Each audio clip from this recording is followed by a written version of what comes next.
I'll just start with an intro talking, because in the last video I didn't do much talking. As most of you would know, I am currently studying a master's at UCL, University College London. In the previous video I didn't really share anything. I didn't let you guys know what I was studying, so there were a few questions. I am studying education and international development. I think it's the education and social sciences department, I believe. I'm probably wrong, but I know that it's one of the best departments in terms of research for my field. I believe I've shared before on my channel, but I am very passionate about access to education and also quality of education, specifically within sub-Saharan Africa, hence why education and international development. I've been really surprised. We have a lot of experienced students. There's a woman on our course who has an educational technology company, and she's managed to raise like 4 million for this company. There's a guy from Jamaica who was working in higher education in a director role. There's just so much knowledge that people are contributing,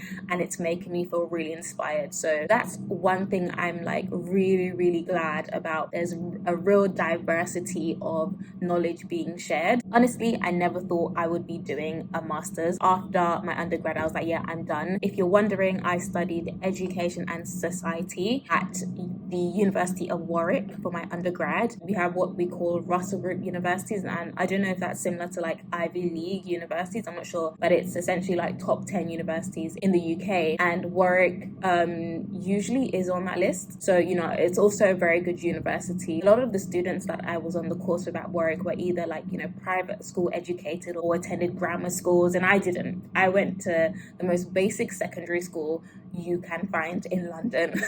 Even the fact that I was able to achieve good enough grades to get into Warwick, it's like a massive achievement for me, because like statistically I shouldn't have gotten into Warwick. Statistically, I shouldn't be at UCL based on, you know, where I grew up, the school that I went to. I think sometimes I forget this, and I really do like take a lot of things for granted. But also it's, you know, it's part of the reason why I'm so passionate about education. If you don't know, I was born in Nigeria. I moved to the UK when I was 2 years old. My family moved me over to the UK with the intentions of offering me better quality education. And so like this is really dear to my heart. I want to be able to contribute to the education systems in Africa. In what capacity I will be able to achieve that, I'm still developing. Like, I'm still trying to figure out, okay, what's this going to look like? Am I going to work for an international organization within educational policies, or am I going to become the Minister of Education in Nigeria?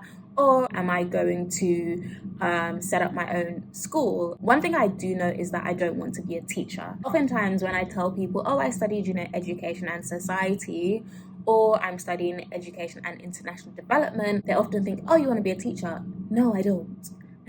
No, I don't want to be a teacher. If you've been following me for a while, you know that I was teaching in South Korea, but I only went to teach in South Korea to really learn how Korea used education as a tool to develop the economy in such a short amount of time. Also, how our Korean students, along with Singaporean students, Chinese students, achieving the highest grades globally, because we have a system called PISA that is used to measure student attainment like in different countries. Korea, Singapore, along with like other Asian countries, are often at the top of that list. So that's why I went to Korea. Not because I want to be a teacher, but I do have, you know, experience teaching. I love kids. As annoying as they can be, I do enjoy kids. I love the innocence that kids bring. The impact I want to make is slightly different. I want to make an impact within policy, within curriculum, planning, all these different things. Unless you're really confident about what you want to do, there is not much point pursuing a postgrad degree. If you can curate a career path for yourself, then go ahead and do that. And if you know you can make money without a postgrad degree, like, go for it. There's, you know, an idea that the higher you reach on the education ladder, the more income you would make, and that's why a lot of people pursue a master's. I personally don't believe that. I think pursue a master's because you genuinely care about something, you genuinely want to learn something, and you need this degree to further the field that you want to go in, which is why I decided to go for post-grad. So I hope that like clears up some of your questions, and also just lets you know a little bit more about me, because I don't think I've really gone into detail about like, you know, some of my passions. I just come on here and I share like when I'm going on holiday, I share when I'm going vacation and all of that stuff. There will still be travel, but you know, I'm trying to incorporate some of the things I'm passionate about. It's actually currently, what is the time?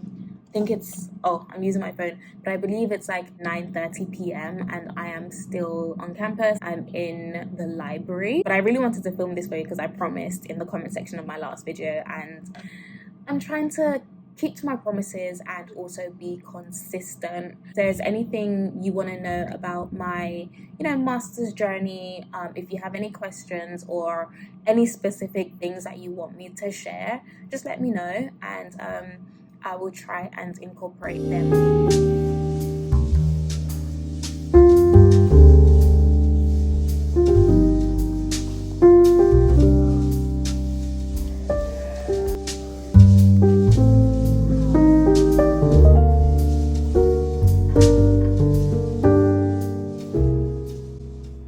Start like getting to work because it's currently 8 o'clock. I wanted to like come on campus really early before it gets too busy. It's still very quiet now, but I reckon around 9 it's gonna get quite busy. I'm just gonna put in my headphones and just try and like bang out some reading.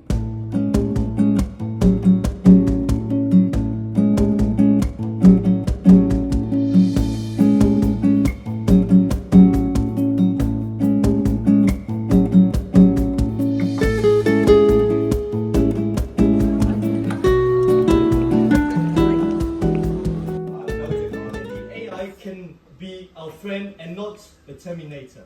North Korea is smart. North Korea knows that the United States nonsense must be stopped. And that's why the North Korea believes that is wrong and should not be done. And it should be left to our country alone. It's a matter of national sovereignty.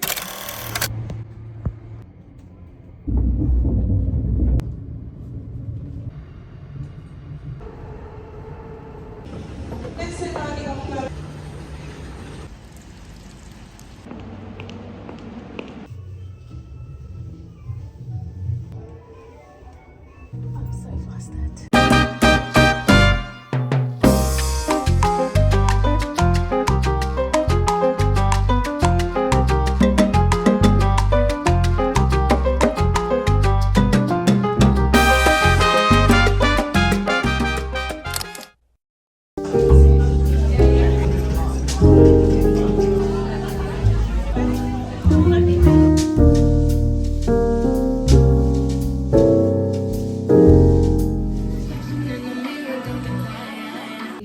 Four incredible shows all across London in support of War Child. So a massive thank you to our headline sponsors, YouTube Music, which I know are in the building right now. Can we all make some noise for YouTube Music?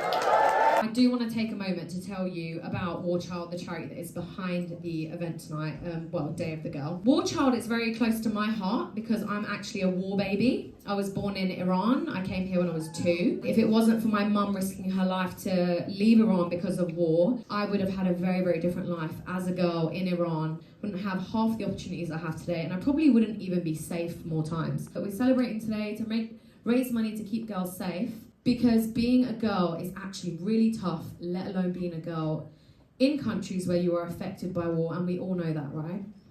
We're very, very lucky. Please welcome Boomer.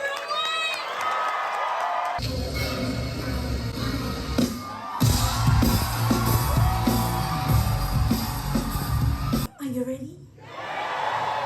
Shall we maybe go apeshit? Do what you gotta do. Get creative with any kind of resource that you have. You will reach your people. Keep showing up. Something will stick. Something will stick. Yes, to you guys, I know sometimes it's like, oh my God, Bree's so underrated, or this is that. I'm gonna keep showing up. Because I don't do this for the applause, applause, applause. I live for the applause, live for the way that you cheer and scream for me. The applause, applause.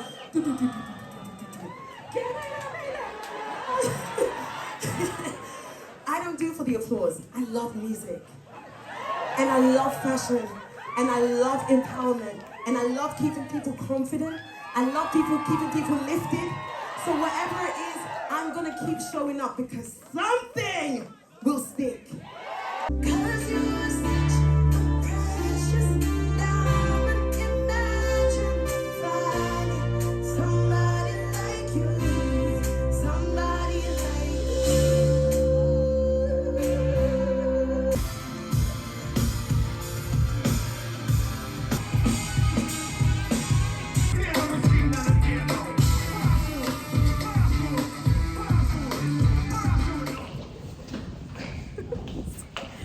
Freaking country. Lord. This weather, huh? Wow. I'm heading home. The event was really good. As you can see, I'm wrapped up because this British weather. It's been raining, like dripping and stuff, and yeah. Anyway, the event was really, really good. Thank you to YouTube for like inviting us to this event. Loved it. And it was for a really good cause as well, which I loved. There are people coming. Thank you. Cheers. You too.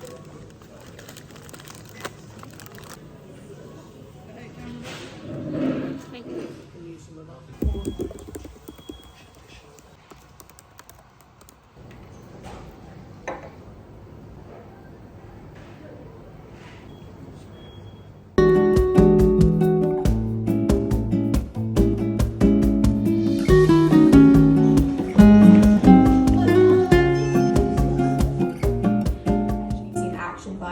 Platforms to some extent to sort of flag up potential misinformation, but it's very easy to skip past, etc. Where do you think the burden lies, and what do you think can be effective given like the scale at which information is being fed to people?